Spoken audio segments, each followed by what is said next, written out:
My classes session today. It's good to be early. We'll begin the session at 9:30. Stay connected.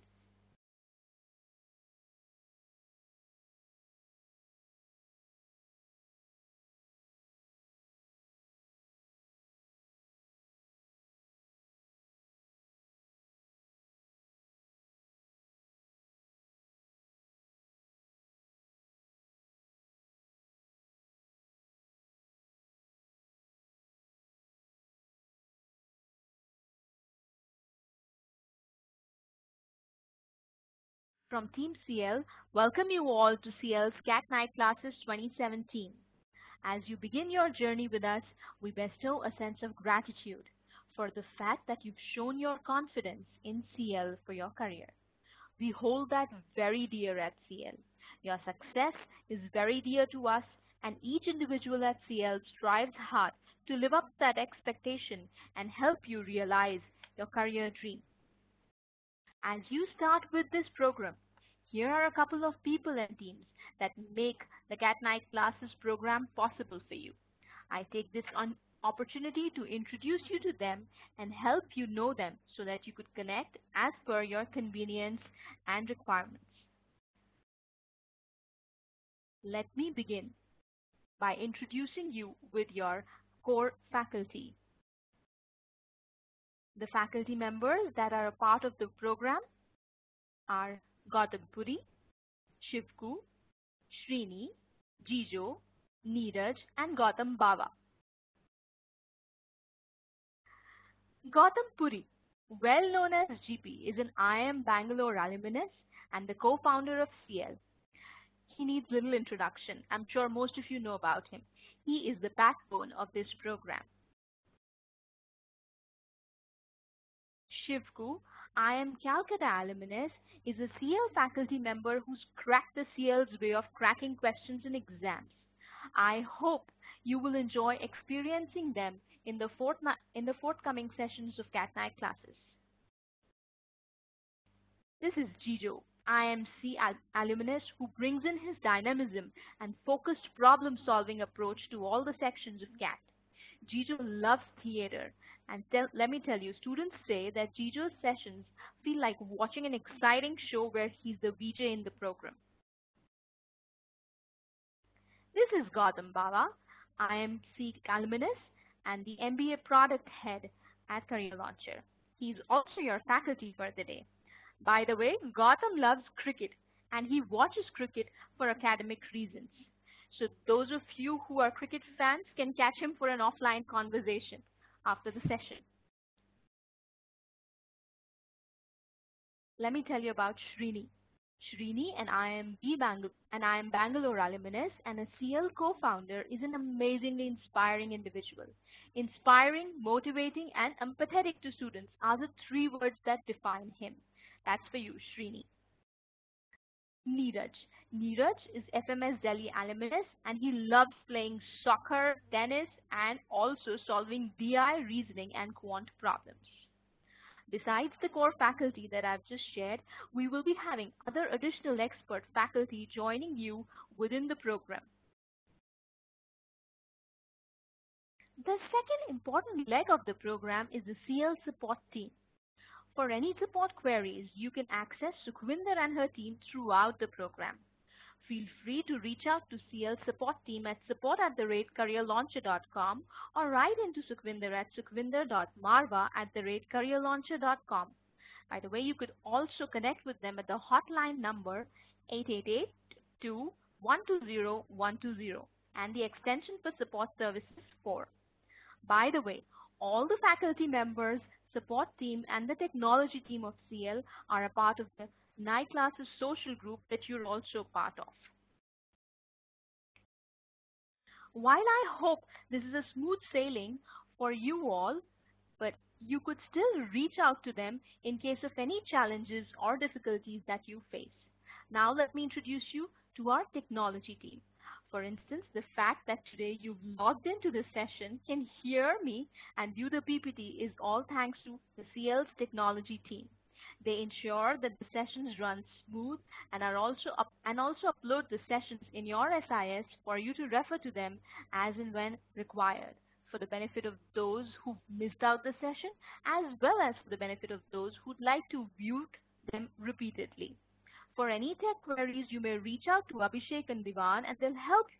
They'll be happy to crack the problems for you. Contact of tech team who are available at each session is also going to be shared in your WhatsApp group.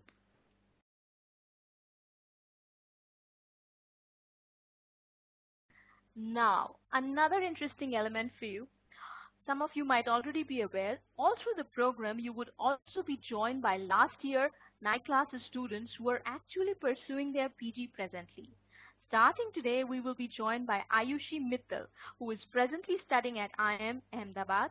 We thought this will help you win the mental battle as you run up to CAT. I'm sure you would be anxious for your actual session. By the way, in case if there are any queries that you have, there is this chat option on your screen. You could ask your queries and your faculty for the day, that is Gautam, will address your queries. Once again, it's been a pleasure to have you with us. And now, as I pass on the baton to Gautam, who will be taking your session today. Hope you have a wonderful experience at CL's Cat Night Classes 2017. Over to you, Gautam. Have a great session tonight. Thanks, Tanish. Thanks for the intro. Guys, can you all hear me? If yes, just type in yes into the chat box, please. So that's just a couple of y'all. What about the others, guys? If you can hear me, just type in yes. So Arpit, if you can't hear me, how did you know that I asked a question? I don't know. Okay. He can't hear me and he types in yes. He types in no. Brilliant. Uh, those who can't hear me, so oh, you've got to put it on speaker. Okay, so uh, uh, Ankit, Arpit, yeah, just do one thing, Arpit. There's a number that was shared right at the beginning. You can go up and check it in the chat box. You just call one of them, and they'll be able to help you. So the number's on your screen again: 97165347771. Guys, I hope you all can hear me. This is the loudest that I can be as of now. Hi Nilesh, hi guys, great to be here. And thanks to Tanish for the intro. We'll also be joined soon by Ayushi, as Tanish had pointed out. Ayushi is she's a night class 2016 student.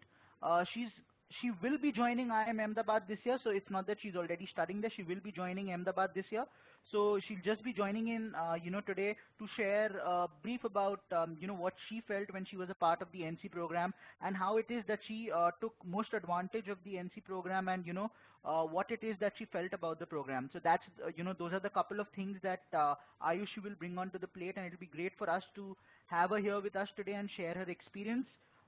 Once she has joined us, we'll know, and I'll probably patch her in, and then she can start and have an interaction with you all. Having said that, excuse me. Having said that, I hope that I am crystal clear and everybody can hear me. So let's get started. Okay. Anybody has any issues before I get started? Any tech issues or anything else?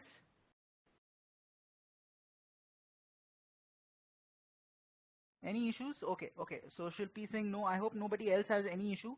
Okay, so let's get started, guys. Let's move on. Brilliant. Okay, so the very first question that generally comes to everybody's mind and everybody hears. So I'll put myself in your shoes now for some time. I'll go back to 2011 when I was preparing for CAT. So I wrote CAT 2011. So at that point in time, my parents used to come to me, my friends used to come to me, and you generally have relatives in your family who always think and always hope that you don't do really too well, so that they can come ahead and they can taunt you. I hope it doesn't happen with all of you all, but it does happen with me for sure. So everybody comes up and says, "Yeah, CAT बहुत difficult है. It's very difficult. How will you crack it?" So in general, anybody here who, has also heard some similar things regarding CAT, that yeah, CAT is difficult and it's very, difficult to crack that exam. You'll need to put in great number of hours and so on and so forth. All those things about, if you are not studying for 8 hours or 10 hours every day, then CAT is impossible to crack and such things. Anybody here? So Rahul is saying yes. What about the others? Arpit is saying yes. Shilpi, Gargi, okay, great. So yeah, I'm guessing quite a few of you all have felt this, right? So even I had felt the same thing, when I was preparing. So what I want to do, before I say anything and before I talk about whether it is difficult or not difficult, whether it's easy or not easy, let's do one thing. The very first thing that we are going to start off with today is I've picked up actual questions from the CAT 2016 paper. Okay, not very many. I've just picked up 3 or 4 questions to start off with, just in order to showcase to you what the level of difficulty is. So what I'm going to do is, the question is on your screen. Take 2 minutes to try and solve it, and then I'll pick it up and I'll solve it. We'll do that with the next 3 questions and try to cover them over the next 10 minutes, and then I'll continue with the presentation. Is that cool? Is that fine, guys?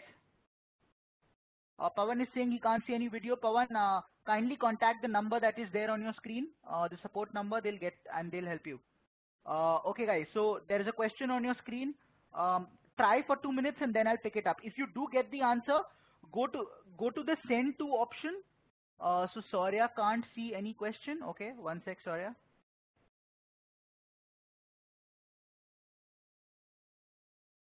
Can you see the question now? Can you all see the question now? No? Okay, just give me a second. Just give me a second. Just give me a second. Okay, can you see the question now, guys? Okay, brilliant. Thanks. Does happen, we are living in the technological age when technology is supposed to help us, but at the end of the day, there has to be a human being behind it. So that's all that we needed. So there's a question now in front of you on your screen. Um, the question is, if a circular sheet is divided by its 4 chords in various regions, then find the maximum number of regions in which the circle can be divided. Take 2 minutes, try and solve it. If you're able to, get to the answer, all I'll say is use the option, next to your chat box which says send to, and just send it to me, that is the panelist. Okay? Thanks.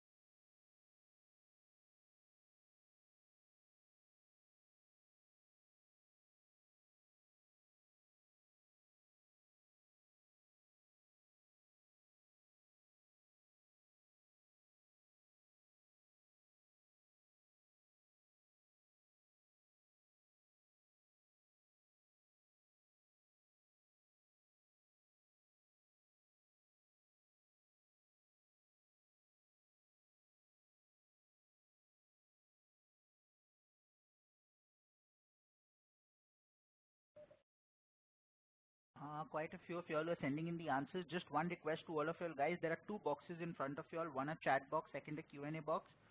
Please write in just to the chat box and not the Q&A box, because it's a little difficult for me to toggle between 2 boxes. So I'll only respond to queries in the chat box.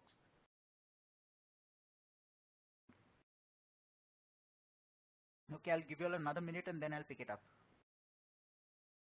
I can see quite a few of you all who've replied to me, so that's great to see. Good to see the interaction. But yeah, as I said, I'll reply once the time is up. Okay. Another 30 seconds and then I'll pick it up.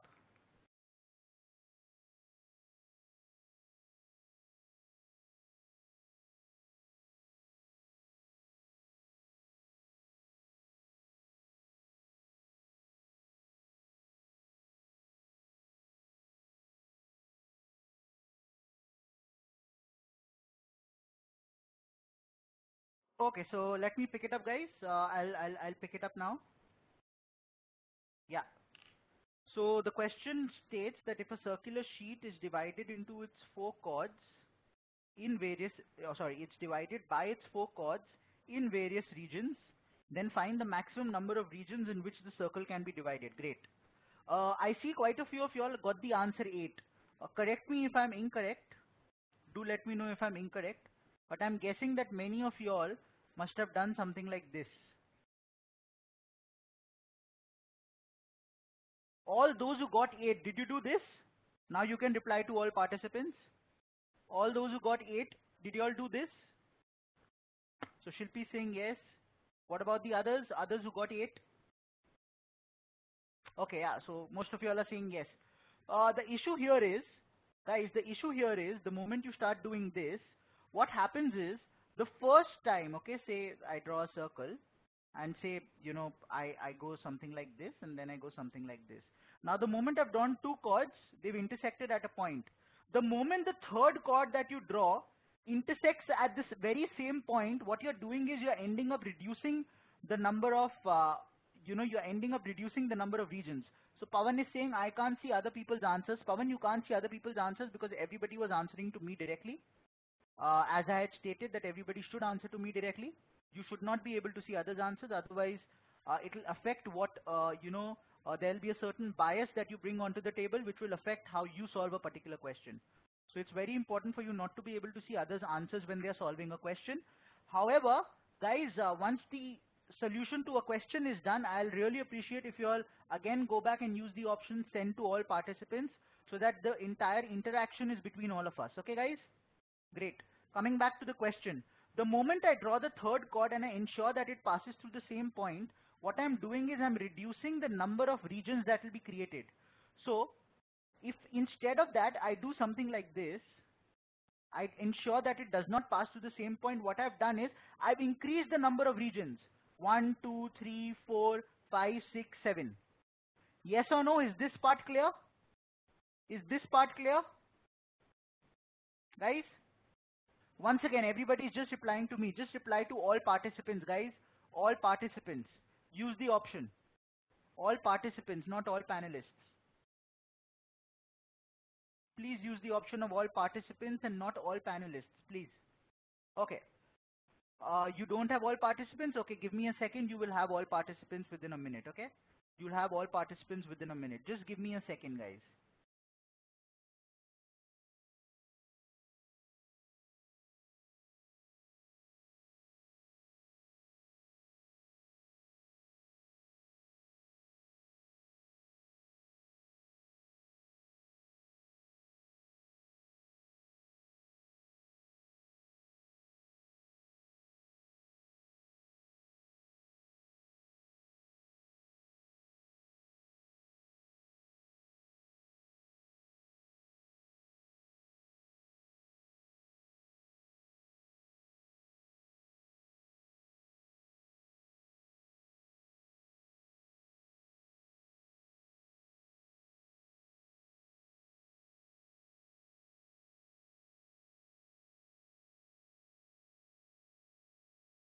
Okay, guys, I'm back.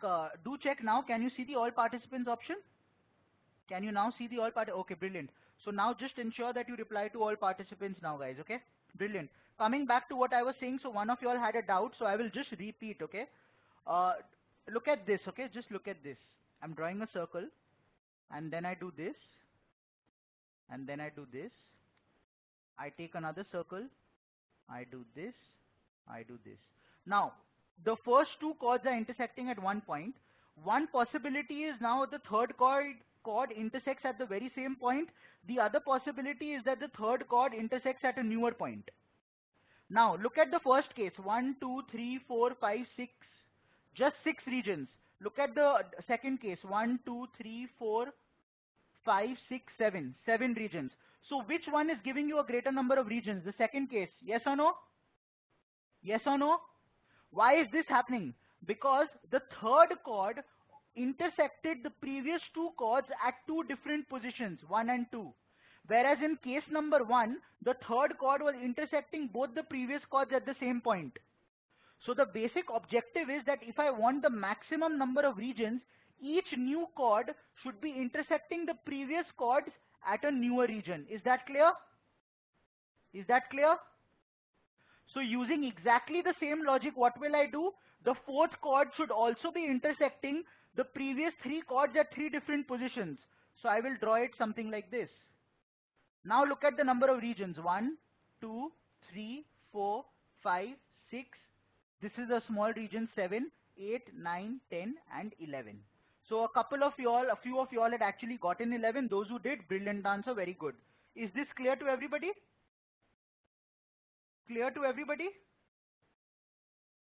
So did I use any, very high level mathematical concept here? I used something that you all used to be doing at a very low level class, classes 6, 7 and 8, drawing simple diagrams. And I just used a very, very basic concept of each new chord should be intersecting the previous chords at newer positions. How to be sure that answer can't be 12 in exam in similar question? Manan, do exactly what I did. I drew the figure. I drew the figure. How can the answer be 12? I just drew the figure. There can be no other way in which you can draw a figure, right? The maximum number of regions could have been created only if every new chord was intersecting with all the previous chords at a newer point. And that is exactly what I did. I have drawn the figure. So the answer can't be more than this. Is that clear, Manan? Cool. Okay, so that was question number one. This was the first question that I got in my CAT paper in 2016. Let's look at question number two. So what is written is x squared plus ax plus 1 is equal to 0, has both roots real and negative. Find the minimum possible value of a. X squared plus ax plus 1 equals 0, has both roots real and negative. Find the minimum possible. I'm getting 10. How are you getting 11 with the same method? Okay, so guys, I'll just go back for a second because Gopesh had a question. Gopesh, look at my figure and look at the counting. That's all that I did. 1, 2, 3, 4, 5, 6. Don't forget this small region here. 7. This small region here. 8, 9, 10 and 11. I hope that helps. Let's move on to the next question. X square plus ax plus 1 equals 0, has both roots real and negative. Minimum possible value of a is. Guys, as always, I'll give you all 2 minutes. Do keep in mind that I'm not teaching you all today. So I'm not explaining concepts to you all. I'm not taking you all through basics of mathematics, basics of, quadratic equations and so on and so forth. The objective today is to familiarize you with the kind of questions that might crop up in the CAT exam. That's the objective. Okay? So try and solve this on your own and then I'll show you a simple method of going about it. Once again, I'll give you all 2 minutes to try this. Uh, yeah, so if you do get the answer, just send in the answer only to me, okay? Only to me.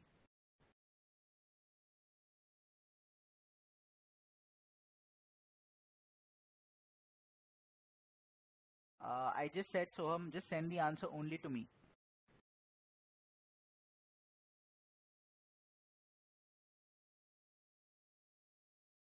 Arpit, you were getting 10 in the previous question. Don't worry, I'll come back to it at the end of the class if need be, okay, Arpit?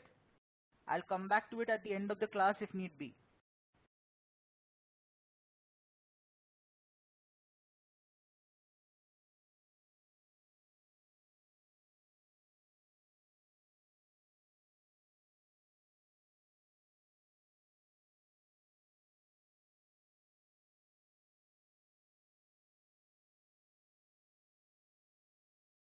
Yeah, so from next class onwards, we'll be discussing, core concepts and start topic-wise. Today, the basic is to ensure that you understand what CAT is all about, take you through the intro session, take you through CAT, and there's loads more that we'll be covering today, so don't worry, okay? Yeah, we'll be picking up all those questions on tips on how to prepare and so on and so forth, Aarti. Don't worry, okay? Guys, another 30 seconds and then I'll pick it up.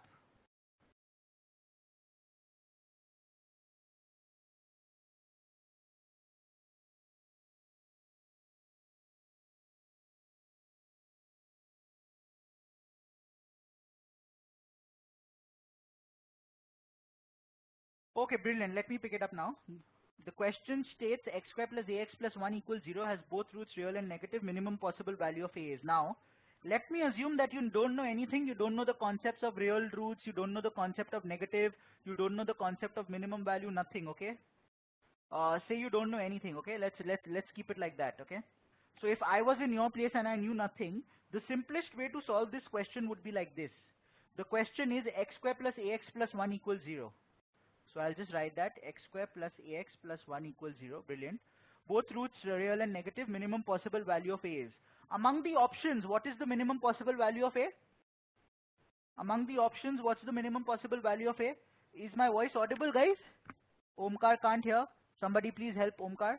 You are absolutely correct. 0 is the minimum possible value. So the simplest thing I'll do is I'll substitute A equals 0. The equation becomes x square plus 1 equals 0, which means x square equals minus 1, which means obviously you know that x will not be real and it will be a complex number. I hope this is fine. Everybody clear with this, guys? Some very basic concept. I didn't do anything. Just substituted one value, so I'm 100% sure 0 is wrong. Which is the next smallest value? Next smallest value, 1. So do exactly the same thing. You get x squared plus x plus 1 equals 0. Very good.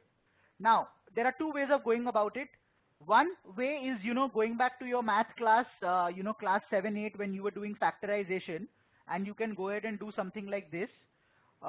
This is of the form x plus, a plus b whole squared. So if I want to do that, it becomes x plus half whole squared. This is x squared plus 1/4 plus, x plus 3/4 equals 0, which means x plus half whole squared is equal to minus 3/4. So that means x plus half, let me call this x plus half as y. So it means y squared is equal to minus 3/4. So that will mean that y again belongs to complex numbers. Is this part clear? Simple factorization, not using any concept of mathematics. Not using, sorry, I'm sorry, I didn't mean mathematics. Not using any concept of quadratic equation. The other way of doing it is using the concept of quadratic equation. Don't be worried if you're not able to recollect this now. We'll be picking all that up, when we do quadratic equation and when we reach there. I'm just trying to showcase it to you all. Do you all remember discriminant b squared minus 4ac? Guys, do you remember that quadratic equation had a formula something like this? Minus b plus minus root over b squared minus 4ac by 2a. X is equal to this. There used to be a formula like this.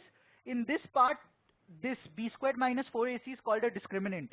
And if this value is less than 0, then it means that, x will be complex. That means the roots will be complex. So find b squared minus 4ac. What is b? B is here.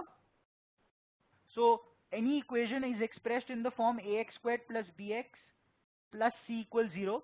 So if you just look at these two equations, you will see that b is equal to 1. Sorry, b is equal to 1, a is equal to 1, and c is equal to 1. Now substitute these values here in b squared minus 4ac. You get 1 minus 4, which is minus 3, which is less than 0. That means the roots will be complex. Is that clear? Is that clear? Everybody, guys, are we around? In case you found this difficult to follow, don't worry. As I pointed out earlier, today's class is not about, explaining these concepts to you all. It's just about showcasing a couple of things to you all. Okay? So in case you did not get this, don't worry. We'll pick it up, when we reach quadratic equations and algebra. Okay? Coming back here, so that basically means that x equal to 1 does not satisfy either. So what is the third smallest value now? The third smallest value, 2. So let me follow the same procedure again. The question becomes x squared plus 2x plus 1 equals 0. That means x plus 1 whole squared equals 0. That means x is equal to minus 1 and minus 1. Now is minus 1 real or not? Is minus 1 real or not? Yes, it is real. Very good. Is it negative? Is it negative? Yes, it is negative. So you've suddenly got both roots as real and negative. And among all the options, this is the smallest value. Well, then this has to be the answer. Is that clear? I do not need to use any basic concept or any concept of quadratic equations. I can just go ahead and start substituting. A equals 1, A equals 0, A equals 2, the smallest possible value which satisfy, that's the answer. Crystal clear? Okay, spectacular. Having said that, let's move on to the third question. The third question. I'll also check whether Ayushi has already joined us or not. Yeah, the answer was 2, Mehul. Absolutely.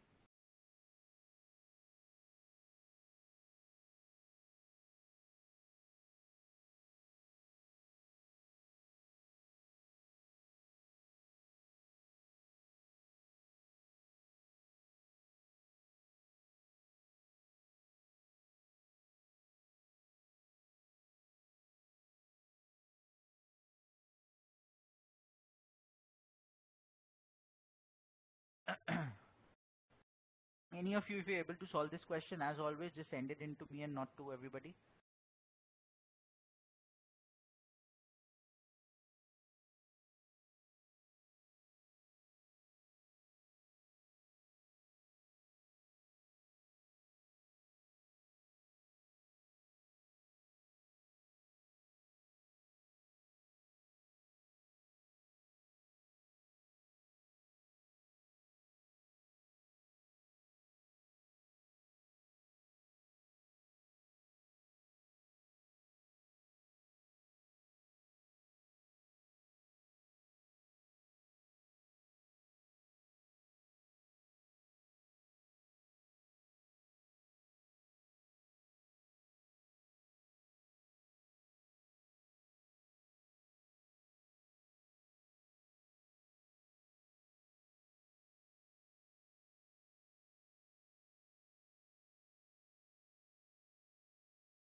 Okay, so a couple of you all have already sent in their answers to me. Great to see. Quite a few of you all who are still using the Q&A box, guys. I'll just reiterate, please don't use the Q&A box. Difficult for me to toggle between two boxes.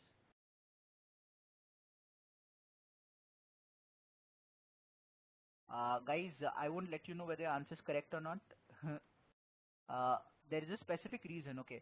So let me explain to you why I wouldn't let you know whether your answer is correct or not.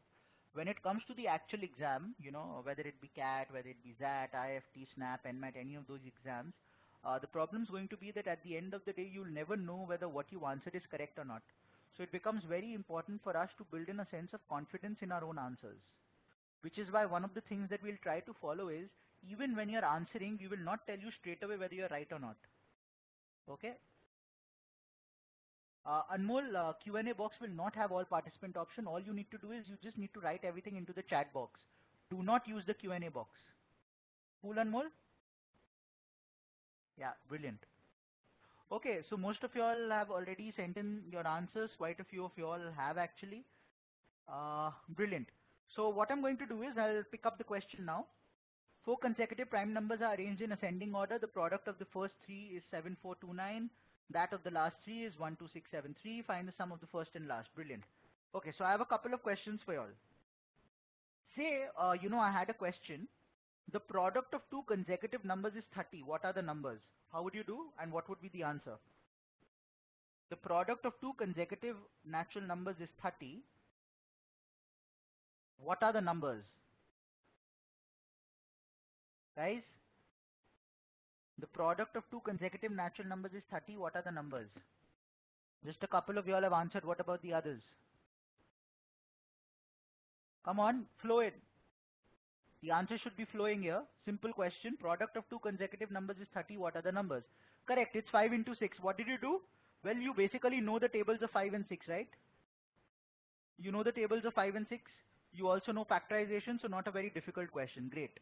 Now I tell you that the product of three consecutive numbers, the product of three consecutive natural numbers is 60. What are the numbers?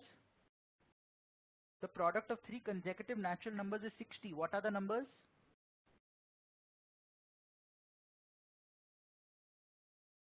Guys, what are the numbers? The product, correct. 3, 4, 5. Very good.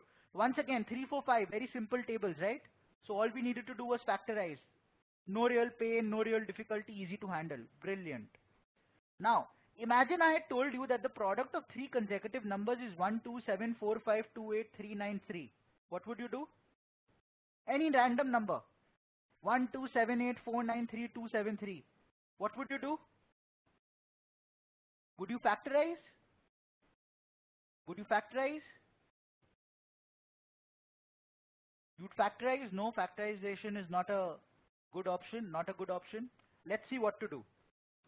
I said that the product of two numbers is 30. You know, the first question that I picked up was that the product of two consecutive numbers is 30. Brilliant.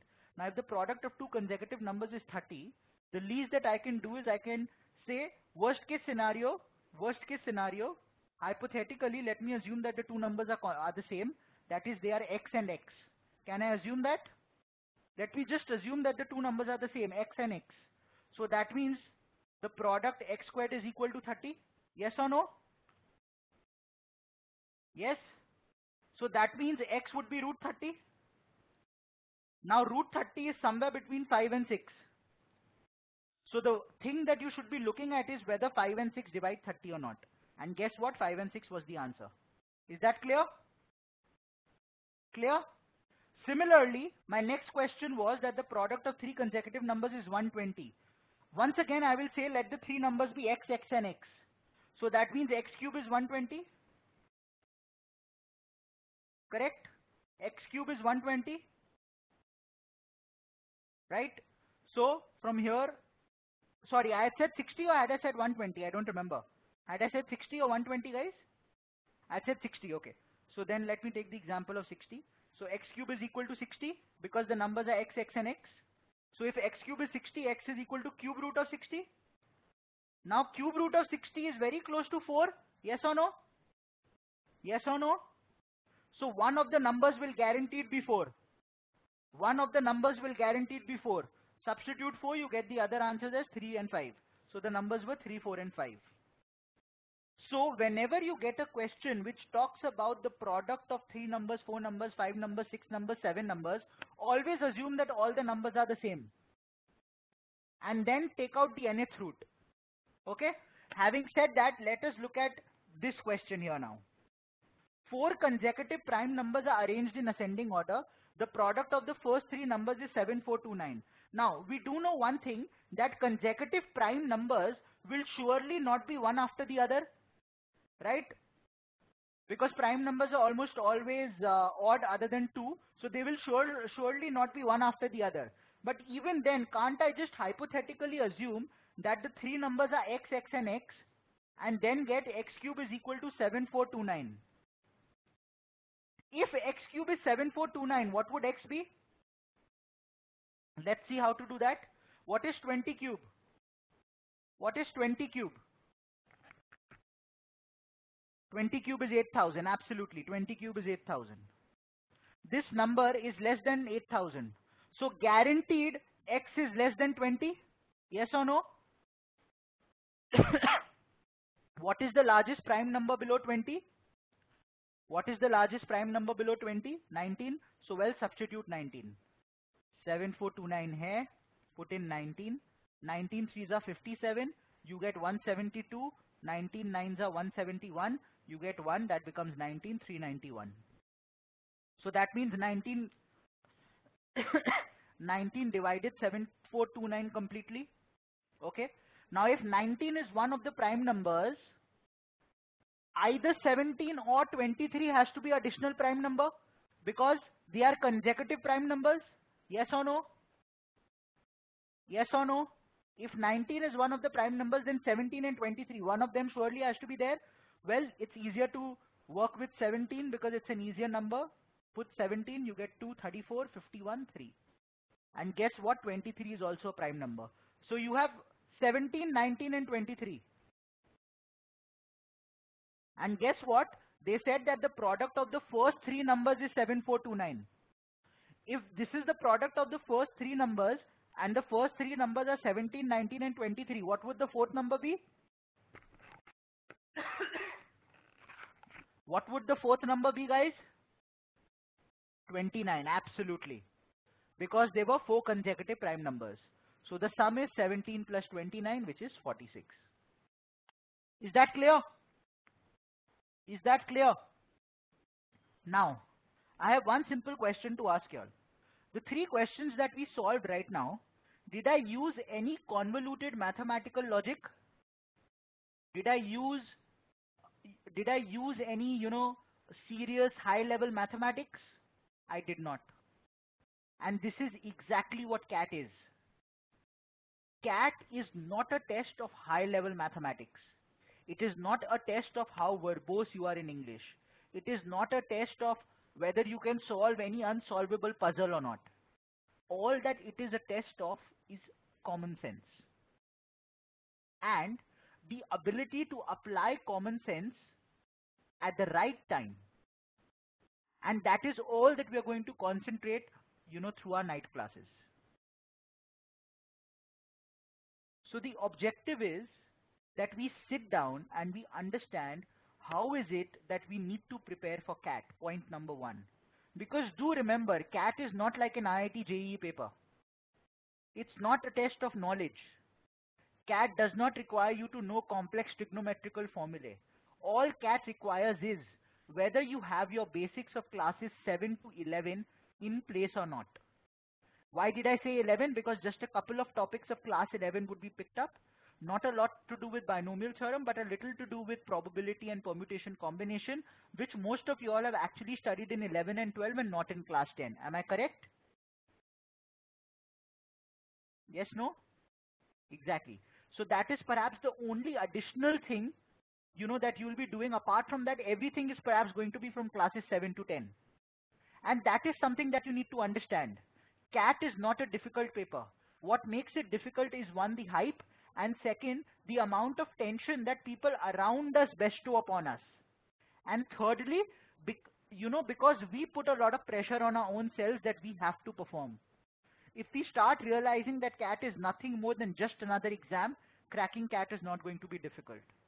So through the course of night classes, that's all that we're going to concentrate on. We're going to concentrate on the smart techniques of cracking CAT, smart techniques of becoming good at quant, verbal, reasoning, so on and so forth, and then also picking it up and showcasing to you all at different junctures how it is that we personally used to tackle certain situations. That situation could be a mental situation as to how to tackle with the pressure, how to tackle with not scoring well in mocks, how to tackle with, studying along with working, those questions which keep cropping up for everybody. That is the crux. Having said that, guys, let's start. To start off with, I'll say first of all, congratulations on having chosen, something that I personally consider to be one of the most comprehensive MBA test prep courses that you can have. However, having said that, and considering that it's going to be very, very comprehensive, one thing that you really need to take care of is that we are going to make you work like crazy. In order to ensure that you go ahead and you crack that dream institute, like Ayushi here did, and Ayushi will be joining us very shortly, you need to ensure that you work very, very hard. So, the only caveat that I have, in fact, Ayushi has just joined us, the only caveat that I have is that you need to work hard and be prepared for every session and fulfill the post-class goals. Ayushi, are you there? I can see she's joined in. Ayushi, you there? I can't hear you. Hello? Yeah, so Ayushi is here. Guys, can you hear Ayushi? Brilliant. Hello? So Am I Ayushi, audible? yeah, Ayushi, you're audible. Oh, You're audible. great. We can hear you.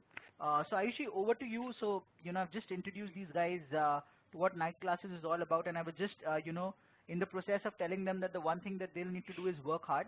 Mm-hmm. So it'd be great if you could just share certain insights regarding night classes and your preparation with night classes, and how it is that you utilize night classes Mm-hmm. while studying, because I think that's the most important thing. It's not about just enrolling into a program, it's about enrolling into a program and getting the most out of it.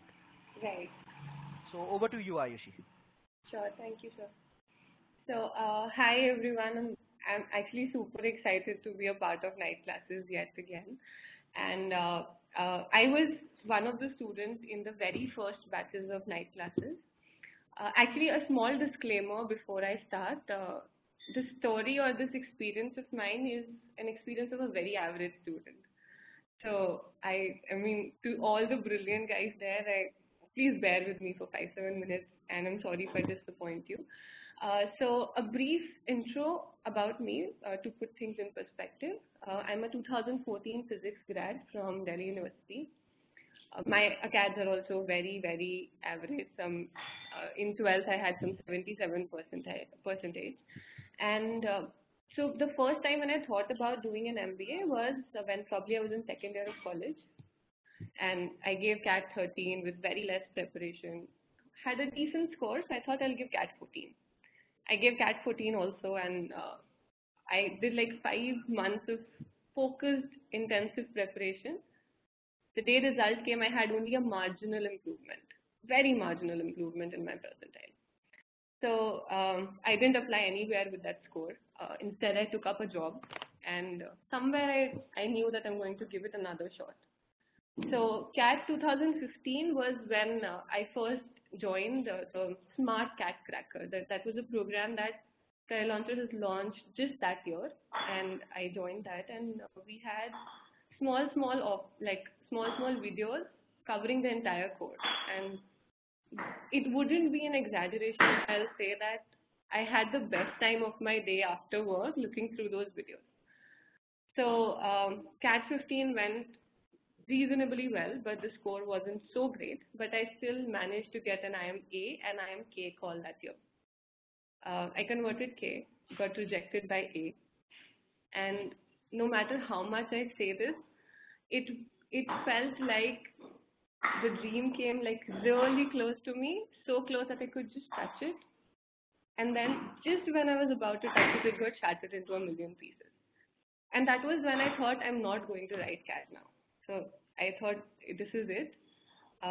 Obviously, everyone told me that I should join IMK and instead of giving up on everything. And I did, I did pay the fees and I did think that, okay, let me go and, study there for 2 years. But I couldn't bring myself to accepting it. But then also I had absolutely no strength to write CAT one more time. And this is where night classes came in. So to be very honest, I did not join night classes to, crack CAT or to write CAT once again, because even that thought was very daunting for me to do that all over again. I joined the night classes because the idea of studying like from Jijo sir or GP sir or Satya sir or all those people who I had seen in the Smart Cat Cracker videos was really exciting to me. So that was the reason I joined the night classes in the first place. And I honestly was very apprehensive. I thought that I had gone through all those videos like over and over again. So maybe these online classes would be a repetition for me. But turned out that it wasn't so. I mean, the classes were actually the best part about the class was the pace of the class. So there were students who would write an answer just after sir would post the question. And Gautam sir especially used to do this. He used to post the question and say you have 10 seconds for it. So, and then on the other hand, Srini sir would say that you have 3 minutes, 4 minutes, and I want an answer.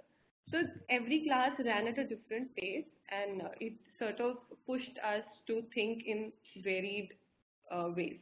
So as Gautam sir was saying that I'm here to share with you how I benefited or how I made the most out of these classes. I used to actually go through the Smart Cat Cracker videos of the same topic first before coming to the class, and then attend the class of that particular topic. So for almost all the classes I did this, and after the class also I used to go through the same sessions recording all over again once we had the recording and the question paper. So after your class, they'll post the recording of the class. They'll also post the question paper, the PDF of the question paper, the questions which were basically discussed in the class. So I used to go through that all over again, and that is actually what helped me the most, and it helped me despite the fact that I was already preparing for 3 years before that. And yeah, even before, like even till the last week of CAT, this is what I was doing. I was just going through the night classes videos again and again, and looking at the different type of questions, and then going and attempting my mocks. And another thing which really helped me was that I could reach out to all the mentors anytime. So I don't remember how many calls I've made to Jijo sir, how many calls I've made to Gautam sir or GP sir. So that was another thing that really helped me to keep giving me the right direction. Because by the time I was about to write CAT 2016, I was under immense pressure, obviously, because I'd given up IMK last year. No matter how much I scored, I would not get a call from B and C because of my courtesy, my 12th score. So my only bet was IMA. So I was under immense pressure, and I still remember just before my CAT exam, I had called GP sir, and he just told me that go there and enjoy the 3 hours. Just enjoy those 3 hours of writing the paper, and you'll be just fine. Yeah, I mean, I just wanted to keep it very brief, so that's what my journey with night classes was. Got it. So I mean, if you want me to add something, I can add, or if Yeah, there's some questions, we can take. just to add on with what Ayushi was saying, a couple of things actually. Number one is what she said right at the end. Enjoy the 3 hours. And I think that is a very, very important thing to understand. And it's not just the 3 hours. You need to enjoy this entire process. And Mm-hmm. it might have been slightly difficult for Ayushi, because this was like the third or the fourth time that she was sitting for these exams, and it becomes very, very difficult to motivate your own self to go in there and tell yourself, "यार फिर से वही same cheese again for another year."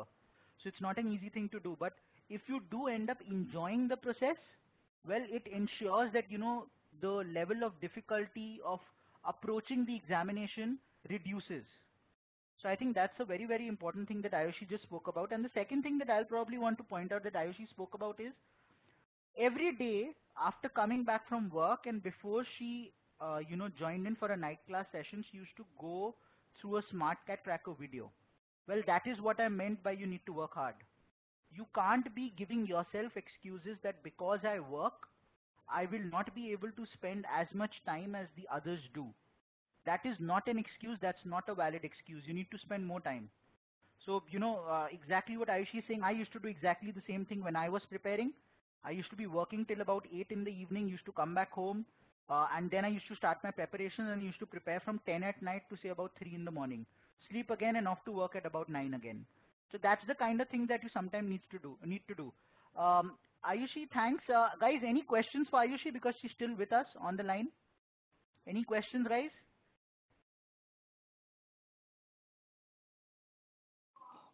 I don't know whether you all don't have or you all are just taking time to, right? If you do have questions, just say yes so that we at least know that you all are typing in and you all are going to ask. How many months of work ex, Ayushi? About 28 as of now. 28 as of now. So I'm guessing July last year she was somewhere around 20. Yeah. Anybody else?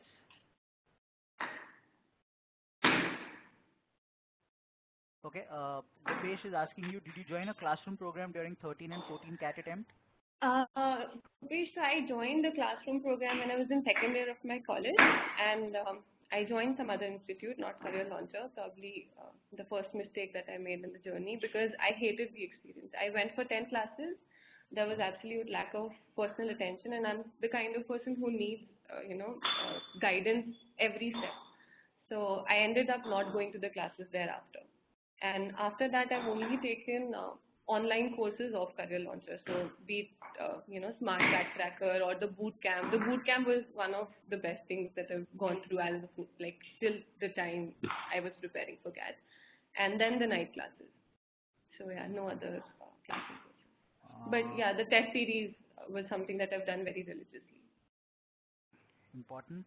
Is it too late to start prep for CAT'17? Too late? Not at all. I don't think Not so. at all. Not at all.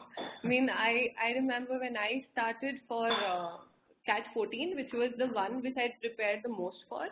I did about 4 months of prep, 4 months of focus prep. Somebody else is asking you about your, your academic things, 10, 12, undergrad, So my percentiles in CAT.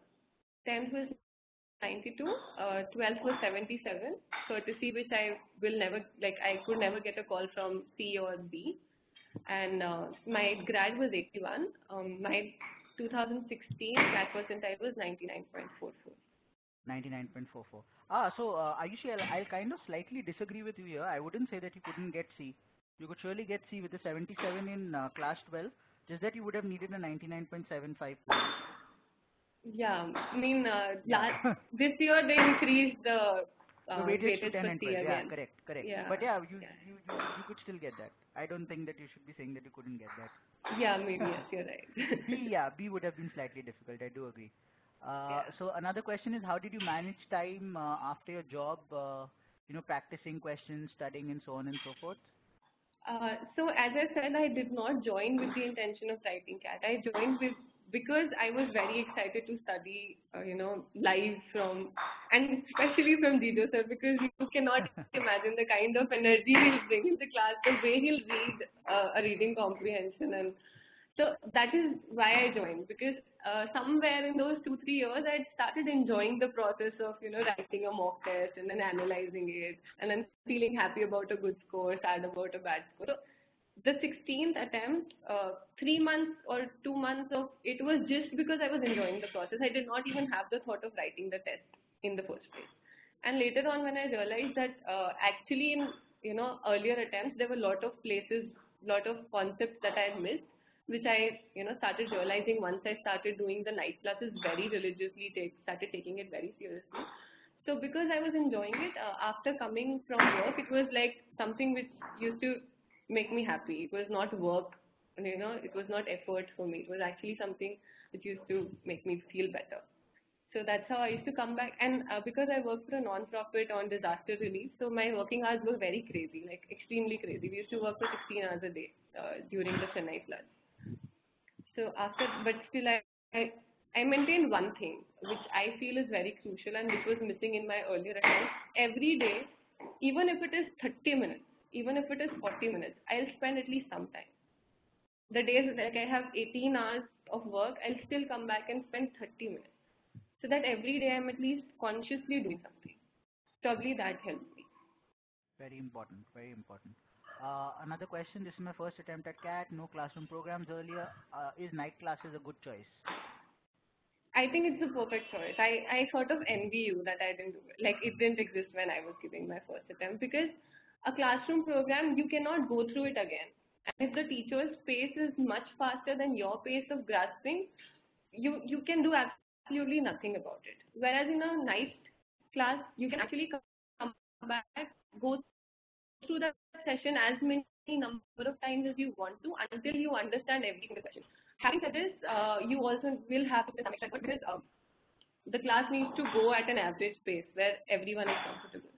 So probably try to go through the, as I said, the smart cat cracker videos before coming to the class. Probably go through the, your funda books before coming to the class, because I don't think if you come without your basics, you will be able to get it. And it's always better if you're prepared for the class. You tend to feel more confident. Otherwise, you'll feel slightly lost if you're not prepared. Absolutely. Another one which both of them have kind of put in. Is it worth doing an MBA or a PGDM course after 4 5 years of work ex? Yeah. Okay. So I think this Yeah. question you can take much better Yeah, than I can. I'll probably answer that. Guys, anything up till 4.5 years of work ex MBA makes a lot of sense. Anything upwards of 4.5 years of work ex, I'll always suggest that you go in for an executive MBA. The reason that I say so is because most of the firms that come to recruit, the moment you've crossed 3 years of work ex, you're automatically just looking at lateral placements and you're not looking at proper final placements. And in lateral placements, most of the companies that will come to recruit would be either Genman, Ops or Systems. So if you're looking at that field, then anything till about 4.5 years makes a lot of sense. Post that, it's slightly difficult because companies will also not want to hire somebody who's slightly set in his or her way. They'll also be looking at some newer talent. Thus, anything lesser than 5 years, yeah, absolute go. It's an absolute go. More than 5 years, I'll probably say executive MBA makes a little more choice. Yes, IIMs do have an executive program. Yes. So I'm guessing that's about it. Those were most of the questions, Ayushi, that came up. Uh, okay, just one last question that Anushri had posted. How did you manage mock tests, the analysis, plus covering the entire syllabus? So the covering of the syllabus was done by the time I was through with the SCC and the NC videos. And the mock test, I once attended Satya sir's lecture, and he said that by the time you're reaching your final leg, at least two tests a week are the bare minimum. And that was about what I could do with my work, working hours. So I made it a point I do two mock tests on a Saturday or a Sunday, though my Saturdays are also working. And then another rule was not to take another mock unless I have the analysis of the previous mock. So that's how it was Perfect, managed. perfect. Makes a lot of sense. I think that's about it, Ayushi. Those are the questions. Thanks a lot for joining us. Sure. And I Gautam hope. sir, I'll be happy to take any other questions. I mean, mail or phone or anything offline if anybody has any other questions after this. Sure. So would you like to share your details with these kids? I can, if you have it, you can, or otherwise, I don't know if I have access. Sure. So what I'll do is I'll probably share details with them, and if needed, I might probably even add you to one of their WhatsApp groups, so that in case they have Sure. any questions, they can get in touch with you. Definitely. Yeah. Okay, brilliant. Thanks a lot, Great. Ayushi. Thanks for joining in, and we'll probably have you over once, a couple more times to ensure that these guys are on track, and you can give them short pep talks to ensure that they're also. Hopefully, they'll be your juniors next year, and many of them would hopefully be there. Let's hope I'll so. look forward to it. A small night class reunion at IIM Ahmedabad would probably be a thing. Perfect. That'll be amazing. Perfect, great. Thanks, Ayushi. Great. Thank Yeah, you. thank you. Bye Bye. bye. Yep. Guys, so that was Ayushi. Hope that she was able to shed a little bit more light on what the program is, how it helped her, and what is it that she was able to do. Any other questions that you might have for me? I'll probably pick it up right at the end of the class. So I will give you all a time period to ask me those questions related to NC. So I'll just pick up a couple which I can see here. What is the duration of the complete night classes? Guys, we have 2 classes per week, Tuesdays and Thursdays, 9:30 to 11:30. NC classes in general would be over by the month of August, September, but we keep having extra classes in between. You'll probably have a couple of sessions with Ayushi here, a couple from Himang, a couple from Aditya, many such names that I'll be floating around with your, all success stories of last year of night classes who will be joining us in between intermittently. Hopefully a couple of times they'll be joining us from one of the IIMs itself, and probably even sharing their experiences when they are there. We'll be having a number of extra sessions with respect to strategies, with respect to mock analysis, with respect to, choosing the right questions, SQC, so on and so forth. Loads of things that we'll be doing in addition to the 45 sessions that we've spoken about. So do not worry. In general, as I said, this will go on till somewhere around August, but we'll probably be carrying it on till about September, October, and post that there'll also be certain workshop sessions that we'll have. So it's a kind of a very comprehensive program wherein, as I said, we'll be doing everything to ensure you join Ayushi, but you also need to do a lot to ensure that you join Ayushi. Okay? Uh, Work-ex of 4 years, pass out of 2011 civils is fine, Sandeep. Anything till 4 years is fine, as I said. Um, IMB cutoff for 80, 75, 77, IMC possible. I'm guessing this is 10, 12 and UG, 10, 80, 12, 75 and 77 UG. These kind of questions I'll pick up in the forthcoming slides. NM, however, I'll just let you know, with 80 and 75 in place, IMB is out of the picture. You'll need a 100 percentile, otherwise IIM Bangalore not happening. For IIM Calcutta, you'll need a 99.85 plus. And for IIM Ahmedabad, you'll also need a 99.9 plus. Are you a male or a female? I can't see your name. I can just see NM. Male, female, gender is important. You're Nilesh. Okay. So Nilesh, I'm guessing, so that means you're a male. Thus, so yeah, it will be, as I said, it will be 99.85 for C and 99.9 plus for A. Having said that, guys, let's get back to the PPT. Let's continue with what we have in store. I would like to share a simple graph which talks about the MBA procedure. Currently, what happens in general is, Aarti, do you mind just collate all these questions and ask me these questions right at the end of the class, and I'll be happy to answer all these questions. I just want to take you all through a couple of slides more before we get into a Q&A session. Yeah, so coming back to this, as I said, so currently if I look at you, you are somewhere here, even before this. You are preparing for this, but you are somewhere here, even before this starts. But even here, today, seated where you are, you all heard what Ayushi stated. She got into IIM Kohikode, but she still was not satisfied because she had a dream B school in mind. She knew that she wanted to be at one of A, B or C. So, knowing what your dream is, and you also need to realize a couple of things. All of you all do need to.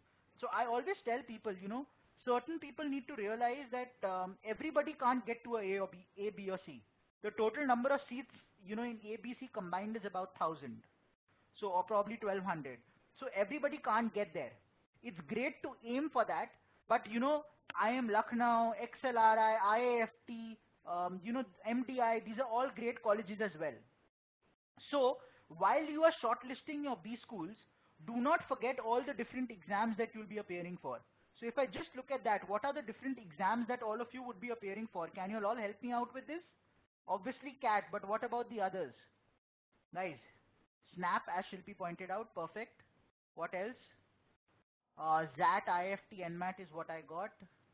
IFT, NMAT. Anything else? TIS, very good. Anything else? ZAT gone, NMAT gone, TIS gone, SNAP gone, IFT gone, CAT gone. What else, guys? What else? Come on. Okay, let me help you. Yes, very good, Bhanu. MHCET. MHC, MyCat, very good, MyCat.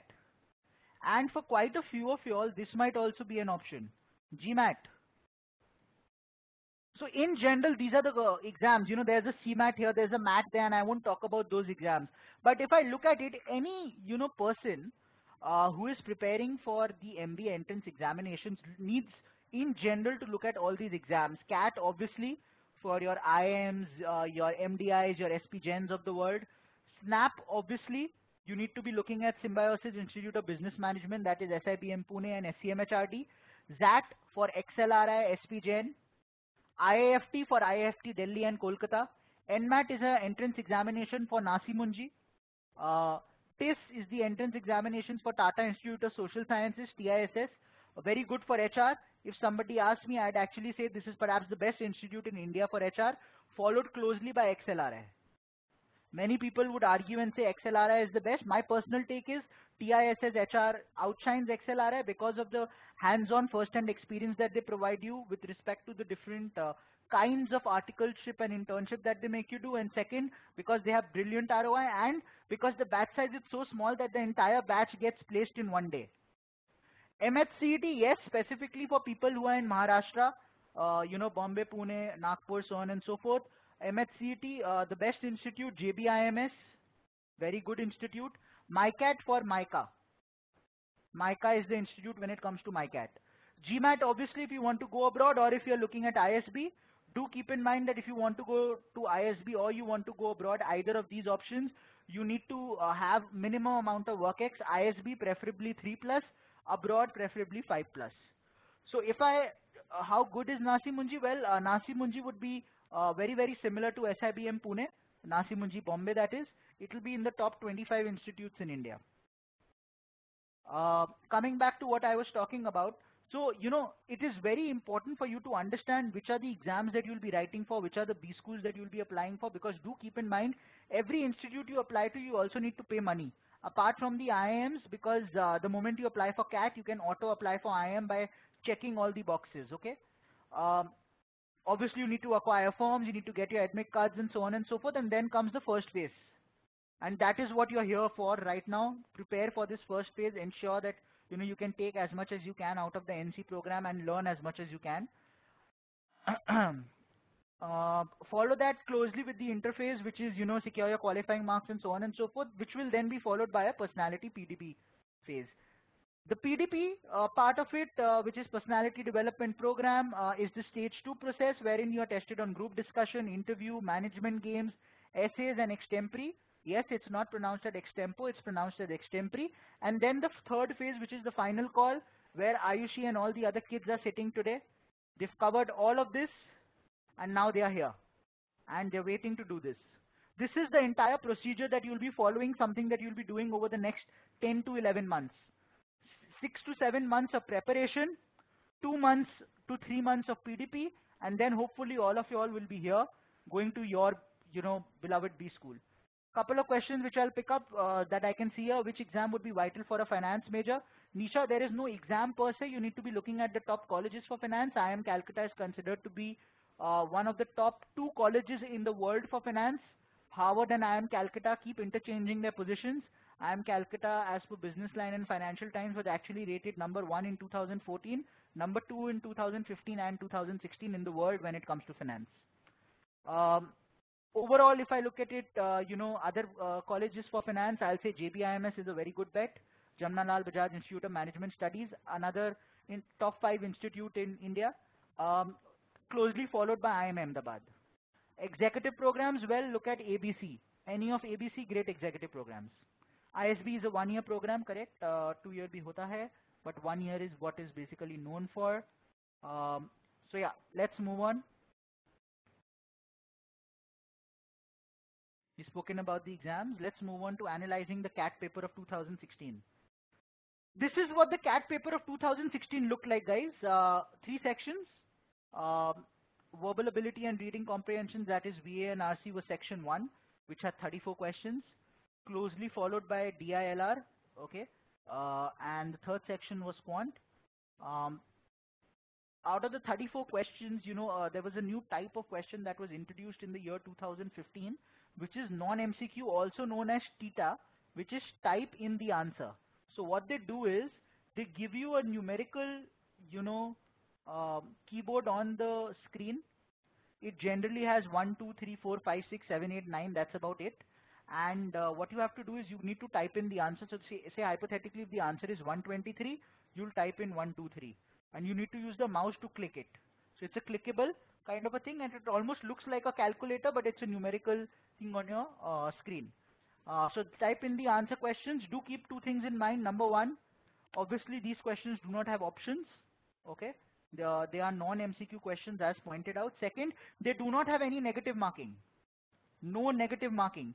So that basically means that 25 questions out of 100, even if you don't know, please be sure to answer. Especially when they come up in, verbal, because in verbal, when they come up, they are basically as para jumbles. So you just mix match, give up any answer, write down anything. But these 25 questions, you have absolutely nothing to lose. Be sure to, answer every question here. Okay. Now, if I look at the paper overall, verbal ability and RC over the last 2 years, this has been the easiest section. And this has been over the last 2 years, not just the last year. That is to CAT 2016 and CAT 2015. In general, in order to get a 99 percentile in verbal and RC, students need to score a 75 plus, which means net correct, 25 answers correct. Okay, net correct of 25 answers. So at least 27 to 28 questions need to be attempted, otherwise it's not really going to help you a lot. Okay. DILR, well, this is the toughest section over the last 2 years, probably even 3 years. DILR has been a real, quandary for quite a few students. But do notice one thing, okay? 99 percentile in DILR this year in CAT was a score of 45. With a marking scheme of +3 and -1, 45 is basically net correct of 15 questions. That means out of 32 questions, if you attempt only 15 and get them all correct, you are set to get a 99 percentile. A score of about 32 to 33 in DILR was a 90 percentile. 32 to 33 ka matlab hai about 10 to 11 questions. That means out of 32 questions, even if you do just 10 to 11 questions and get them all correct, you can get a 90 percentile in DILR. What does that mean? It means DILR is not a test of how good you are in terms of attempting all questions. It is a test of how good you are in choosing which sets to be solved. 8 sets of 4 questions each come up in DILR, 4 into 8, 32. Your basic objective is to identify which are the 4, ideally 4 sets that you can solve. 4 sets that you need to solve in 60 minutes because it is a timed paper with 60 minutes per section. That means you have 15 minutes per set. That is a huge amount of time. 15 minutes per set means 12 minutes to solve a set and 3-4 minutes then to write down the answers.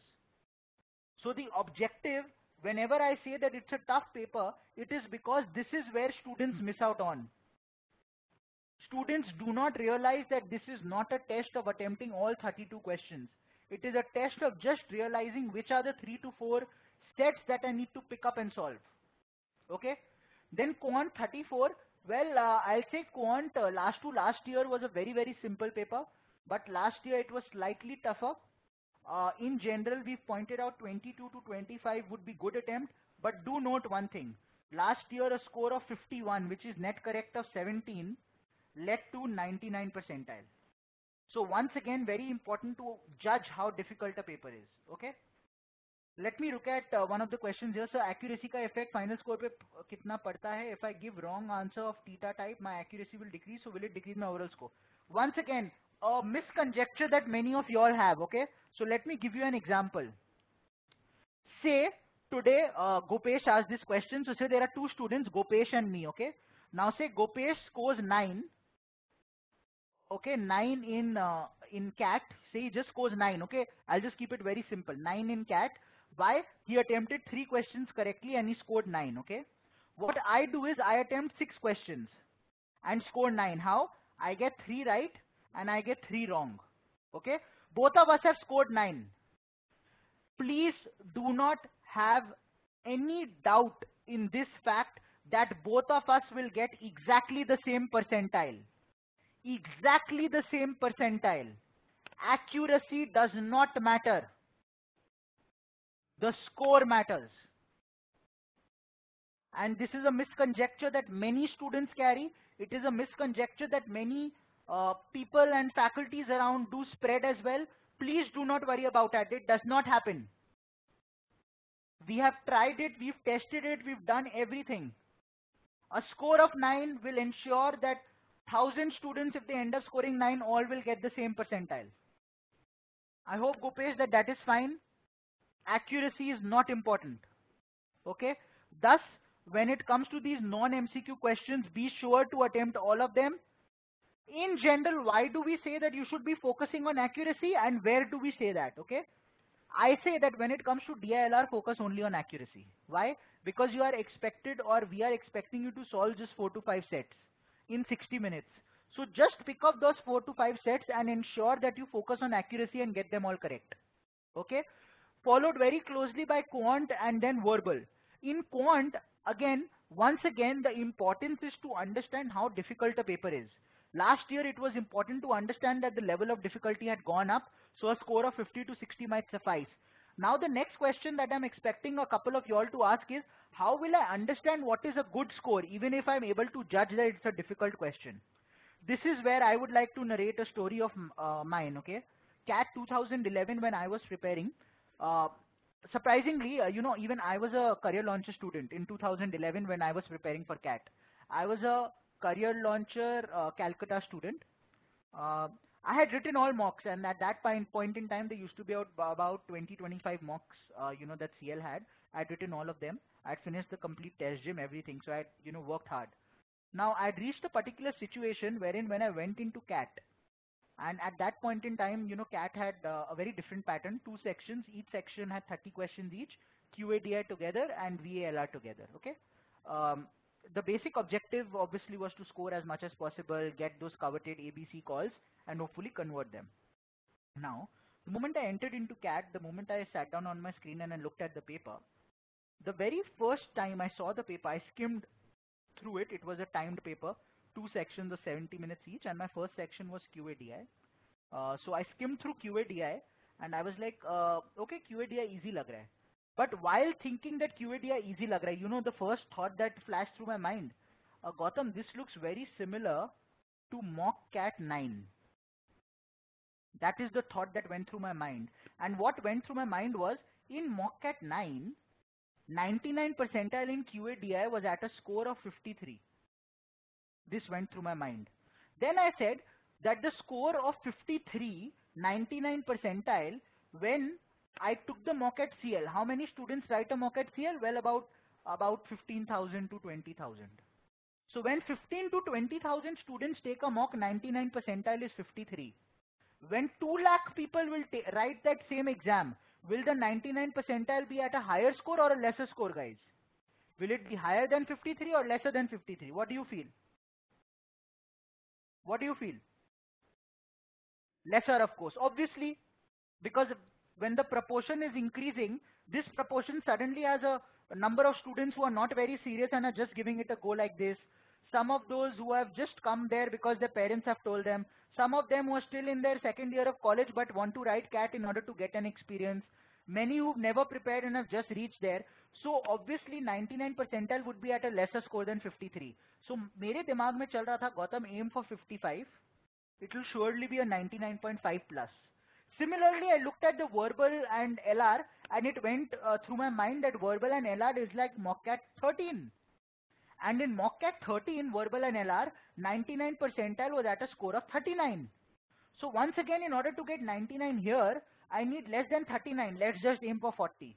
So that means overall I knew what to aim for. And why did I know? Because I had taken every mock seriously. I had analyzed every mock seriously. I knew personally what the level of difficulty of each mock was. And because I was able to map the level of difficulty of a mock with the actual CAT exam that I was seeing in front of me. Now do you understand why Ayushi was saying that analysis of a mock is very, very important? And that she would not write another mock till she had analyzed the mock. Because if you are not able to do that, you will never know what is it that you need to attempt. 51 cutoff hoga ki 75 cutoff hoga. You need to know that while sitting in the exam hall. And lo and behold, once I came out, I called up, the CL person, Naveen, who was basically handling CL Calcutta at that time. He asked me, "To paper kaisa gaya? How was it?" So I turned around and I told him, the paper was good, but I ended up, scoring. I think I'll end up scoring somewhere around 99.9. He was like, "How do you know? How can you say 99.9?" I was like, "Because I think I was able to judge the paper." CAT results came out in about 2.5 months, and I had a 99.97. Now the importance here is that the only reason I had all this amount of confidence is because I worked like crazy in the 6 to 8 months leading up to the exam. And that is the objective. Sit down, work like crazy, ensure that you're analyzing the mocks, ensure you're going through all the sessions, ensure you're going through the videos of the sessions, ensure you're going through SmartCat Tracker, ensure you're going through all the material that has been provided in the e-format. And there is no reason why you will not be joining Ayushi at IIM Ahmedabad, Himang at IIM Calcutta, or any of your other friends at IIM Bangalore, MDI, NM, IFT, whichever college you want to name. But you need to work hard, and you need to be very, very consistent and conscientious in your effort. Okay? So I have a question from Rahul. I've just enrolled for CL night class comprehensive and I get only SmartCat Tracker as a product. Rahul, no, you get everything. Rahul, night class comprehensive plus, you'll get SmartCat Tracker, NC, test series, test gym, ebooks, everything. You must have gotten a mail stating that SmartCat Tracker because SmartCat Tracker launches from 361 DM. You'll also get a mail from CL regarding the other products. Okay? If you've enrolled for the right product, you don't need to worry. In case you have any issue, do drop in a mail at support@careerlauncher.com and it will be resolved. Okay? Let's move on. Theta questions have negative marking. Well, I had written it here, right here. No negative marking. I had written it right here, which is why I said ensure that you attempt all these questions, all 25. Let's move on. Yeah, so I'll just move on from here. I've already told you all the tricks of the trade. Let's look at the verbal section a little bit more. Most of you all know this. Verbal now consists of 24 questions from RCs. There are 3 RCs of 6 questions each and 2 RCs of 3 questions each, making it 24 questions. The remaining 10 questions are verbal ability questions, 4 from parajumbles, 3 from summary writing, and 3 from parajumble all sentence out. These were the things that popped up in this year, and in general, that is what has been happening over the last year as well, that verbal consists of these parts. As I said, verbal was very, very simple. In general, look at attempting 28 to 30 questions at least. I would say ideally you should be attempting 32 plus if the level of difficulty continues to be what it was over the last 2 years. Let's move on to DILR. Once again, something that I've already discussed. I will not get into, these topics because we'll be picking this up more and more as we get into the sessions. What is important for you to understand is which sets to choose. So for example, in this year you needed to choose this set, this set, this set, this set. These were the 4 sure shot sets. Then either one of pass percentage or Venn diagram and you would have got your 5 sets.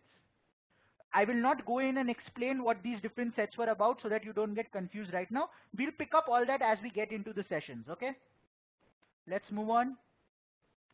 Quantitative ability, QA, once again something that I've already discussed, but I'll spend a little bit more time here. Why? Because there are a couple of things that I want to talk about here. Look here, algebra had 10 to 11 questions, arithmetic had 10 questions. There is a slight typo here. Number system did not have 4 questions. It actually had 5 to 6 questions. And geometry did not have 7, 8. It also had about 5 to 6 questions. There is a slight typo here. Okay. So kindly ignore the typo. Now, one thing which I want you to understand very clearly. Look at algebra and arithmetic combined 20 to 21 questions. And this is something that you will see year on year every year. Roughly 65% of every quant paper consists of only algebra and arithmetic. That makes algebra and arithmetic must-dos. You have to ensure that you go through every topic of algebra and arithmetic and don't leave any of them out. Now, closely follow. Number system and geometry and mensuration, equal number of questions. So if I was in your place, and I was a few years back, this is how I approach my preparation when it comes to quant. I start with arithmetic, I move on to number systems, and I do algebra. The moment I do these 3 topics, I know I've covered about 26 to 27 questions, meaning I've covered roughly about 80 to 85% of the entire syllabus. Even if I'm not able to do geometry and modern math, but I'm able to do all these 3 very, very well. And when I say very well, I mean to such an extent that I know, irrespective of what level of question comes, I'll be able to attempt it and I'll be able to answer all questions. I am set. I don't need anything else. So when it comes to preparation, start with arithmetic, follow it up with number systems, then algebra, then go to geometry and mensuration. When it comes to modern math, personally speaking, modern math is not really very important. Why? In CAT, you will never get more than 2 and at max 3 questions from modern math ever when it comes to quant. Similarly, modern math, when it comes to XAT, you won't get more than 2 questions. And similarly for all other, exams. So modern math is not very, very important. So do not ever say कि मैं modern math पहले करूँगा and then I'll do the rest. Keep this right for the end. Do it at the end. I'm not saying don't do it. If you have the time, do and go ensure that you do modern math. But that cannot be the priority. Priority has to be arithmetic, algebra, number systems, followed by geometry and mensuration. So you're asking what's modern math? Modern math is basically permutation, combination, probability and set theory. That's all that there is in modern math. I'll go back to the DILR slide because somebody asked me for it. This is the DILR slide. I hope that's okay. And now I'll move on. CAT'15 versus 16, just to give you a small comparison. If you look at it, pattern exactly the same. If you look at it, verbal almost exactly the same. DILR became more difficult. Quant became more difficult. Both of these sections became slightly more difficult, which is why in CAT 2015, a 99 percentile was at a score of about 177 to 178. This is a raw score. And in CAT 2016, that same score for for 99 percentile came down to roughly 154 to 155, a drop of 20 marks. Now, if you are not able to judge the level of difficulty while you are taking the paper, you will not realize this, you will aim for this, and you would end up probably somewhere around 125, 130. Raw score basically means +3 -1 Chinmay. There is scaling that is done in CAT as well because CAT happens across 2 slots. So in order to ensure that if say I am writing the morning slot and you are writing the evening slot, there is no mismatch in our papers, they scale the marks that we receive basis the level of difficulty of the 2 papers. Which is why we do not get into scaled score, we only talk about raw score. You need to always aim for a particular raw score. Okay? Let's move on. Just a couple of things, and I will not really spend a lot of time on the eligibility criteria today, but something that Ayushi was pointing out, which is why I'm just raising it and so that you understand what she meant actually, and why she felt that, probably getting into Calcutta would be slightly difficult for her this year. By this year I meant, 2017-19 batch. Look at the 2016-18 criteria, admission criteria for IIM Calcutta. It lay 15% weightage to class 10, 15% to 12, CAT score at 60% weightage, sorry, 67% weightage, and gender diversity, male, female, 3%. In 2017-19, while the absolute marks of class 10 went down from 15 to 10, the overall scale also went down from 100 to 50. So the weightage of class 10 score went up to 20%. Similarly, weightage of class 12 went up to 20%, CAT came down slightly to 56, gender diversity also went up slightly. Now you need to keep one thing in mind.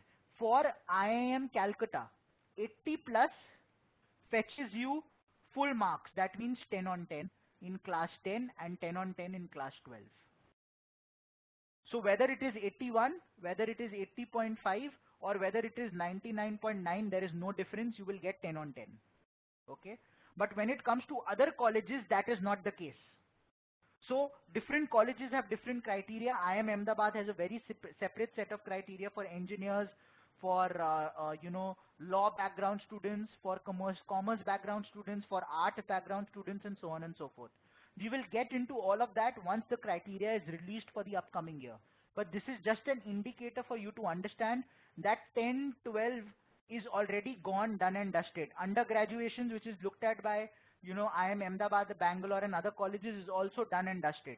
You can't do anything about these three until and unless you're still in your last year in college and you can still make up a little bit in UG.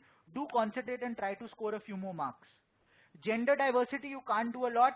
I'm 100% sure nobody here is sitting and thinking that they'll undergo a sex change operation. So gender diversity once again is out of the picture. You can't do anything about it. The only thing that you can do and work on is your CAT score. Which is why CAT is the only thing that you should be paying attention to. Forget what you scored in 10. Forget what you scored in 12. Forget what your gender is. Forget what you scored in undergraduation. Forget the months of work experience. Forget everything. It is no longer in your control. Only thing in control is your CAT score. Maximize that. Ayushi, I know you get CGPA in CBSE. The CBSE rule of conversion is 9.5 into the CGPA. All this will be shared once your applications open. Do not worry, okay? Moving ahead. Yeah. So CAT night classes, just to give you a brief intro, something that I've already spoken about and I won't waste a lot of time here. 45 plus sessions of 120 minutes each. We've spoken about that. We'll have a couple of extra sessions for GK to help you with your IAFT, SNAP and other, entrance examinations that also have GK. If you enroll for different variants like say Smart Cat Tracker Night Classes Comprehensive, Night Class Comprehensive Plus, you will get access to Smart Cat Tracker, Test Series and Test Gym. MBA on demand is available for everybody.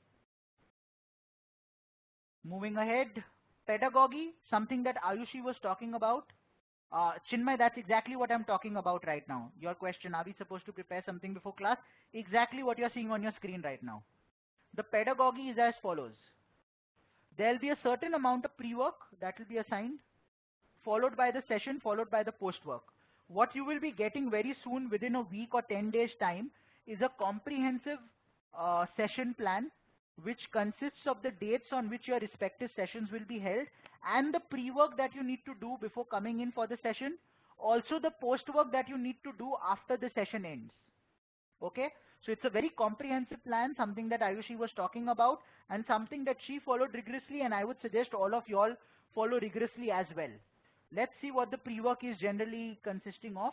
Well, the pre-work consists of the following: MBA on demand, which basically consists of a certain set of videos which take you through the very basics of the concept that is going to be picked up in the class.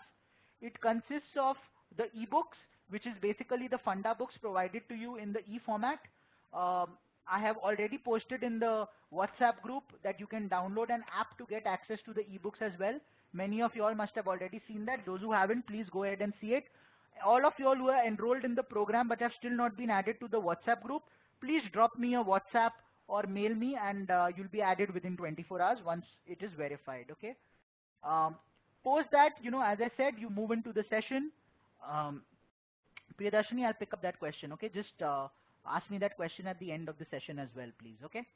We move on to the session. The session is basically a night class session wherein what we are going to concentrate on are the concepts of the particular topic. We will be using a very hands-on methodology to study. We will be studying everything through examples. All concepts will be explained through examples. All literature will be explained through examples. We'll pick up myriad different examples from previous year papers, whether be it CAT, be it ZAT, be it IFT, NMAT, all different sources that are available. We'll take you through the different concepts that are required. We'll also pinpoint concepts that are not required for CAT, so that you do not waste time on the same.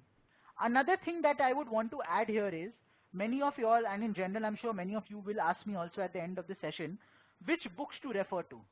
I have one simple answer whenever somebody asks me this. The answer is no book. Why? CAT is an online exam. Okay? Uh, it is very, very important for us to get used to solving everything on the online platform. When you read an RC on paper and have a pen and pencil which you can underline certain sections of the RC with, you are making things easy for you. That does not happen in a CAT paper. You will not be able to underline. When you look at a DI or an LR table when you're studying from a book, and a table is formed and you just add another column to it and you start doing your calculations, that will not happen in a CAT exam when you will have to draw the table right from scratch again. So these are certain intangibles which we do not realize while we are preparing. But when we come closer to the exams, when we are taking a lot of mocks, we suddenly realize we are going slow. Which is why I stress on the fact that all preparation should be happening on the online platform. Mocks online, test gym online, ebooks online, practice online, sessions online, everything has to be online. Is that clear? This will ensure that right at the end you suddenly don't start feeling that I'm out of place and I don't know what's happening. Clear, guys?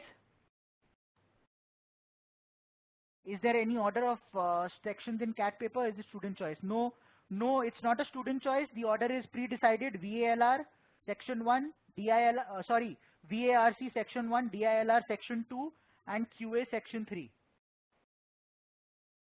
Post that, you move on to the post work, and the post work, as always, comprises of certain simple things as well. The smart cat cracker, something that Ayushi was talking about, becomes very, very important because it consists of a set of 240 odd videos, which consists of more and more questions which have been solved in the smartest and shortest possible ways. Something that is going to be very, very important for you and will hold you in good stead as you move ahead and practice. Test Gym Lite. Again, a part of test gym, you solidify your learning through topic tests. As I pointed out, there are two kinds of test gym that are provided to you, test gym lite and test gym classic. Test gym lite basically consists of topic tests. So you will have different tests for numbers, you'll have different tests for ratio proportion, different for time, speed, distance, different for verbal logic, so on and so forth. And then there is something called test gym classic. That consists of sectional tests. So you will have tests for quant, test for VARC, test for LRDI. So I suggest that you be doing test gym light the moment sessions get over. Test gym classic should be kept for a later date, which you can pick up once you've solved a certain number of topic tests. So for example, entire arithmetic and algebra over, I'll pick up a sectional test in quant, because now I am in a position to be able to answer 65 to 70% of the questions. Post that, well, as always, mocks. And one thing which I always point out here is, even if your preparation currently is 0%, but if there is a mock that is there and taking place tomorrow, attempt it. There is a very important reason why you should be doing this. The reason is, the moment you write mocks, you start identifying your areas of strengths and your areas of weaknesses. Your areas of strengths is where you need to maximize. Strength is something you need to capitalize on. Weakness is something that you need to take to a certain level, you need to take to a certain basic level to ensure that you are able to, spend opportune amount of time on it to get the basic results that you can derive from it. So in general, when I was preparing, or when last year NC batches were preparing, one thing that I always used to tell them is, if you realize that your strength is arithmetic and algebra के सारे questions you should be able to solve. And if you realize that numbers is a weakness, numbers के level 1 questions you should be able to solve, level 2 and 3 you can leave. This is where attempting mocks is important. If you start attempting mocks today, you might suddenly realize, I'm already good at ratio proportions, but मेरे को clocks and time speed distance कुछ नहीं आता. I don't know anything of clock and time speed distance. So you already know that ratio proportion is an area of strength. You mark it down. Probably requires a little less time to pull your cudgels up here. But when it comes to TST, clocks and other such topics, it's an area of weakness and you really need to work hard. Which is why I say write mocks. Shubham has a question before I move ahead. Coming from commerce background, I figured out that QA was my weaker section, could attempt 14 and 16 in that section and scored a 94.61 in that section. Will NC be sufficient and get me through concept well as, or should I look at getting in something else? I've got monetary concern. See, Shubham, not an issue at all. I've already stated it, and something that Ayushi already stated before this.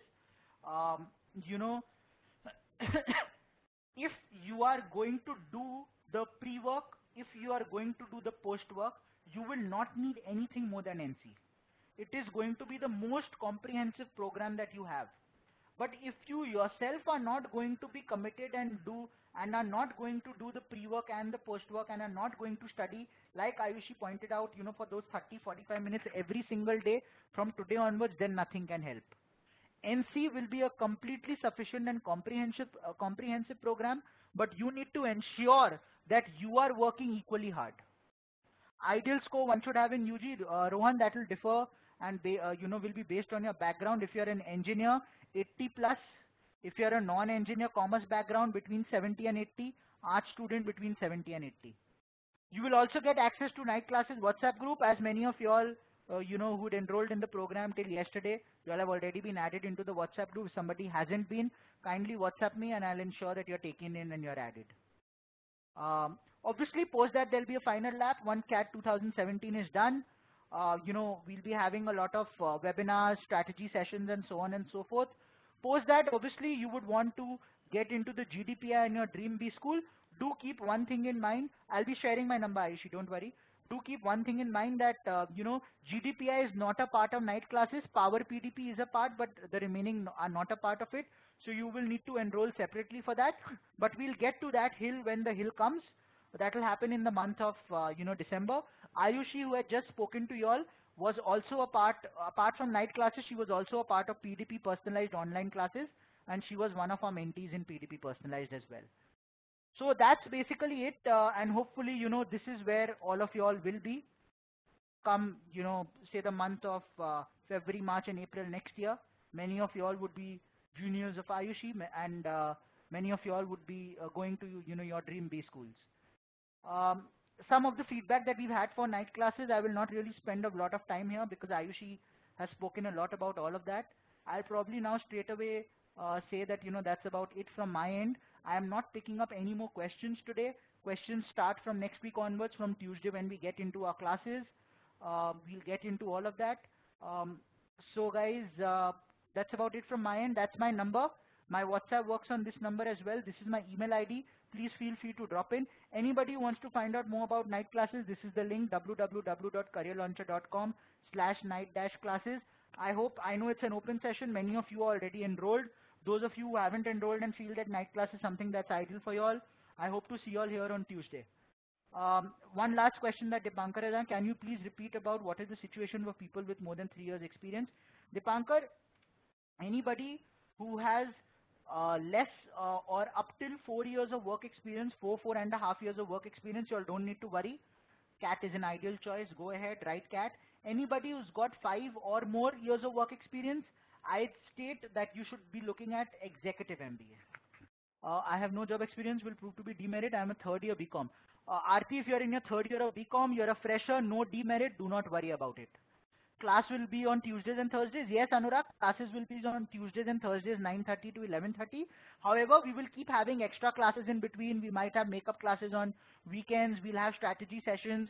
We'll have some, extra classes if and when required. We might be, this is the third NC batch for this year, so we might be merging a couple of batches if needed, for a certain common session. So there might be extra sessions and all.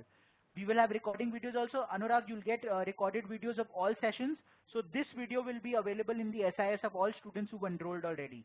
The video for today's session will be there within 24 hours in the SIS of students. Okay. Ideal score in UG, Rohan, I've already discussed. If you're an engineer, 80 plus. If you're a commerce graduate, then between 70 and 80. If you're art student, between 70 and 80. Designing student, between 60 and 70 would be cool, and so on and so forth. Gopesh is asking me for an unbiased comparison between classroom and night classes. Gopesh, you might call me biased. I'll say there is absolutely no difference between night classes and classroom. It is completely up to you, your choice. Enroll in whatever you feel you are more comfortable with. But both of them will provide you with exactly the same expert guidance, and the objective will be to ensure that you crack CAT, you crack all your entrance examinations and get into one of the top B schools. No real difference, just that perhaps night classes will help you probably save a little time on travel. Apart from that, nothing really. What we'll cover in the next class so that we can study book. Anurag will be shared on the WhatsApp group, okay? Don't worry. Person from BCom grad with 70, fine Shiva, CFA, would there be benefit in terms of converting? Soham, if you're a CFA, it will not help you in getting calls, it will help you in converting calls at the time of the interview stage, okay? Could you please discuss first question once more briefly? I'm still getting 10. Yeah, Kirta, I'll pick it up. This was the question, just look at the figure again. 1, 2, 3, and say I draw a fourth one. यहाँ पे fourth थोड़ा difficult है, but let me take a punt. This is the fourth one. Now just count, Kirta. 1, 2, 3, 4, 5, 6, 7, 8, 9, 10, 11. Each time I take a new chord, I ensure that it intersects all the previous chords in new positions. Is it fine now? Fine now? Cool? Brilliant. Ayushi is already attending classroom in Cal. Will night classes help me? Ayushi, night classes will be an additional add-on to you. We'll have a specific set of questions that we pick up. We'll be looking at the smarter ways of solving, so on and so forth. So if you feel that you need something as an add-on, you can surely, come into night classes. If you feel that instead of night classes, I should join classroom, can I do that? Ayushi, no. If you join night classes, you'll be a part of night classes. Post that, if you feel you want to change to classroom, you will have to go ahead and you'll need to change and log in and enroll in night classes in classroom. Okay. How to analyze mocks? We'll pick that up. Don't worry. Don't worry. Third year BTech. What score should I target for 17? For cats, okay, Rohan, I'll say, as high as you can when it comes to your UG. Get as much score as you can when it comes to UG. For CAT'17, you need to be looking at as high a score as possible. Anything upwards of 99.7 plus, and you have a very good chance. What should we prepare for the next? Chinmay, as I already pointed out, it will be added to your WhatsApp group what the next class will be about, so that you can prepare for your, class. It will be shared latest by Saturday. How much basic would be covered? All basics would be covered, Gopesh, in MC sessions. As I said, MOD is a part of your program. Go through those, come to the session. All basics will be covered, but we do it in a slightly different way. We cover everything through examples, so that it's hands-on learning. Okay? This is the last question I'm picking up. Executive program except IIMs. My personal suggestion when it comes to executive programs is that IIMs are the best. ISB is another option for you, and so is FMS and so on and so forth. But IIMs would be the best. Already attending classroom, can you switch to NC? No, switching not possible. You can add on. Classroom students can add on and enroll in NC at a very nominal amount. As I said, go on to this link and you'll be able to see. 2 years of postgrad work-ex? No, not executive MBA. Anybody who has less than 5 years of work experience should not be looking at executive MBA. Forget it. If I got a job after 1 year gap after graduation, any problem? No, not a problem. 94, 89, 77, work experience 70, 16 months. Nisha, very decent profile. Aim for a 99.7 plus. 99.7 plus, but I'm guessing, Nisha, you're a female, so 99.4 plus might also suffice. Okay? I'm hoping that I've kind of covered almost all questions. Anybody has any more questions, please feel to, WhatsApp me, mail me, and so on and so forth. I'll be ending today's session here. Next session on Tuesday, you'll be informed latest by Saturday, Sunday what the session will be about so that you can do your pre-work. Having said that, goodbye and good night, guys. Hope to see most of you all again here on Tuesday. Those who like the session, do enroll. As I said, this is the link. Thank you. Good night.